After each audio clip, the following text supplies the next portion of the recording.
What is up, guys? Welcome back to Keep It Hoop. So on Saturday, the Nets had their first game with Harden. Kyrie's still out, but should be back soon. But yeah, they got a close win over the Magic, and I wanted to show you guys a couple plays from that game that showed what we talked about in our video about their offense from last week, and I'll link that above right now. But yeah, they did some things well, and we'll point out what they were, some things they can work on as well. But before we get started, if you could subscribe, like, share, and comment, I'd greatly appreciate it. We had a few more subscribers last week, and it really does mean a lot. We're not too far off from 100, so if we could get to that soon, I'll let you guys decide what I should do a video on. But yeah, with that out the way, let's get started. So you're going to see here the Nets get out on fast break and Harden finishes with contact. That's something he's good at doing. Um, but you're going to see multiple fast break opportunities. And I do think that's a huge part of what the Nets can and should focus on. I talked about their defense and how their half court initial defense isn't that bad right now. They're top 10 in defensive rating, opponents' field goal, and 3-point percentage, at least as of last week. But they don't force a lot of turnovers. So if they can, get in the passing lanes a bit more, force turnovers, even off of just misses, right? If they can force misses, which they do right now, but actually secure the rebounding, because that's the one thing where they, really struggle, give up offensive rebounds and second chance points. Continue, so again, force turnovers and then secure the rebounds on misses and run out. You have guys like James Harden who can take it all the way or make the right play. He's a good passer, obviously. So you have guys like TLC, Jeff Green, and Joe Harris who can run the floor. And then we can't forget KD.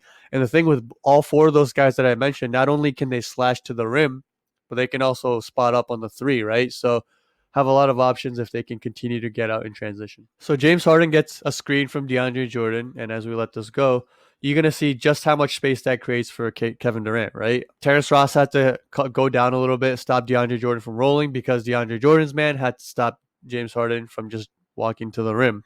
So KD actually ends up going for the drive here, driving right at a Terrence Ross who has to close out hard, but KD can shoot this as well. Just again, you just look at the amount of space he has here, and it's you leave a guy like Kevin Durant with that much space, and it's dangerous. He can do whatever he wants. Now he ends up going in. It's a bit of a tougher shot, but you get the point. And here's another example of what I said earlier. Just them getting out in transition, guys running harder. They get an easy layup off of a turnover. So now KD has played with guys like Steph and Russ, and we've seen him with great talent before, right? And granted, Harden's played with Russ. That version of Russ that Harden played with isn't as explosive or as good as the one that KD played with.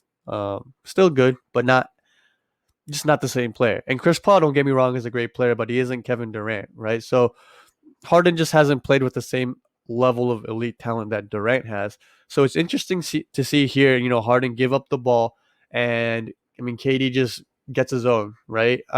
That's a play that Chris Paul and Russ just can't get for themselves.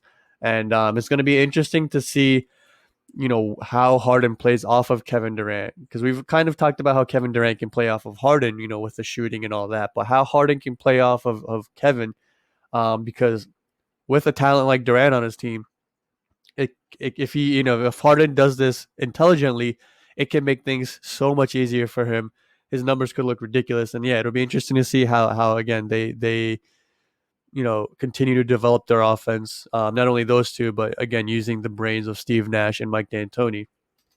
Because you're going to see, after this, um, Kevin Durant's just going to dribble down and pull up three, one of his patent moves or just shots. It's not an easy shot, but I mean, there's no stopping that, right? And to have a guy like that, to have James Harden on your team and then have Kevin Durant also being able to do this, like James has never had a guy that can just continuously or constantly, get his own like this, in the way that Kevin Durant can, right? Again, Russ and Chris Paul are good, but Kevin Durant's just on another level.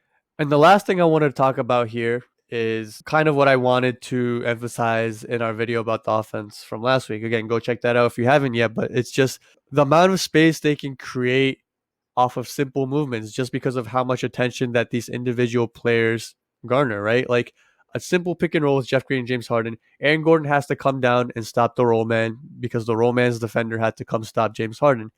So that means you leave Kevin Durant arguably the greatest scorer Earth has ever seen, and we saw the hard pull up three that he just made, right? And you give him this much space, it's an easy in rhythm, wide open catch and shoot shot. A guy who's won the scoring title multiple times, and it's just and look, Kyrie's not even here yet, and it's gonna get even more difficult to stop once Kyrie comes in and gets integrated. But again, just off of simple pick and rolls, the wide open looks they get, and look, even if even if they switch or rotate onto that, then you got guys like TLC and Joe Harris and Jeff Green wide open as well, right? So just the wide open shots that this offense has generated, in that one game they played, and can continue to generate once they get fully integrated and going is scary. And the individual talent is there. These guys are always going to be able to go ISO get their own, but if they really sacrifice, buy into the system, focus on winning, it can be really scary. Um, I do think the turnovers are something they're going to have to work on. I pointed that out in the video last week.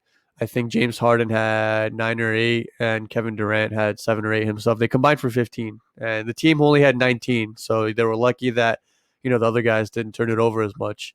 And I think with the pace and with the amount of just the ball movement and guys that can do a lot, like I think the turnovers are still going to be there. But if they can find good shots like this, they're going to score at such a high efficiency that they're going to be able to live with some of the turnovers. Um, but again, they're just going to have to do their best to keep that down. But yeah, that'll be it for today. I've gotten comments about doing shorter videos, so trying to keep these a little bit shorter than before. But yeah, that's it. Thanks for watching again. If you could subscribe, like, share, and comment, mean a lot.